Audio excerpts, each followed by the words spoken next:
France ఏపీకి big alert 3 రోజులు. ఈ విషయాలను తెలియాలంటారుగా వీడియో మీరు కంప్లీట్‌గా చూడండి. అప్పుడే మీకు కంప్లీట్ ఇన్ఫర్మేషన్ ఏంటో అర్థమవుతుంది. అదే విధంగా చాలామంది వీడియో చూస్తున్నారని లేఖను కామెంట్ చేయట్లేదు. దయచేసి లేఖను కామెంట్ చేయండి. లేఖను కామెంట్ చేయడం వల్ల ఈ ఇన్ఫర్మేషన్ అంతా మనం చాలా మందికి తెలియజేసేవాళ్ళం అవుతాం. అదే విధంగా చాలామంది సబ్స్క్రైబ్ చేసుకోవడం మాత్రం మర్చిపోతున్నారు. దయచేసి సబ్స్క్రైబ్ చేసుకోండి. సబ్స్క్రైబ్ చేసుకోవడం వల్ల నేను చేసే ప్రతి ఒక్క అప్డేట్ మీరు ముందుగానే పొందగలుగుతారు.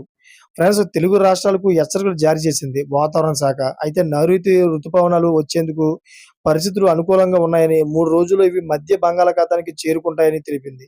ప్రస్తుతం ఇవి దక్షిణ అరేబియా సముద్రం, మాల్దీవులు, దక్షిణాది రాష్ట్రాల కింద ఉండే ప్రదేశానికి చేరుకుంటాయని ఐఎండీ తెలిపింది. అయితే మహారాష్ట్రలోని విదర్భ నుంచి రాయలసీమ వరకు ఒక ద్రోణి ఉంటుంది. ఆగ్నేయ బంగాళాఖాతంలో అల్పపీడనం బలపడుతుందని, దీనివల్ల సముద్ర మట్టానికి 1.5 కిలోమీటర్ల ఎత్తు నుంచి 5.8 కిలోమీటర్ల ఎత్తు వరకు మేఘాలు ఉన్నాయని ఐఎండీ తెలిపింది. అయితే మధ్య బంగాళాఖాతంలోని ఏర్పడిన అల్పపీడనం బలపడుతోంది. అయితే ప్రస్తుతానికి ఇది కోస్తాకి దగ్గరలో ఉంది. దీంతో బంగాళాఖాతంలో గాలి వేగం అంతకంతకు పెరుగుతోంది. ప్రస్తుతం గంటకు 28 కిలోమీటర్ల వేగంతో గాలులు వీస్తున్నాయి.